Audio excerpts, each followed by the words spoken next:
अस्सलाम वालेकुम नाज़रीन। इमरान रियाज साहब ने एक अफसोसनाक ख़बर जारी की है। इमरान रियाज साहब का ये कहना है कि एक सरकारी इदारा जिसको PWD कहते हैं, यानी कि पब्लिक वर्क्स डेवलपमेंट, वो इदारा जो है इसके 7,000 मुलाजिमीन हैं, 7,000 मुलाजिमीन हैं।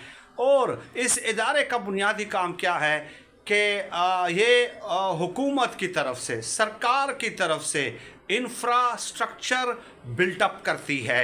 इंफ्रास्ट्रक्चर मीन के स्कूल, कॉलेजेस, यूनिवर्सिटीज़ और इसके अलावा ब्रिजेस वगैरह, सड़कें वगैरह, जो भी हुकूमती यानी कि एक कंस्ट्रक्शन वर्क होता है उसको बयक जुनबश कलम बंद करने का हुक्म दिया गया है कि ये बंद कर दें।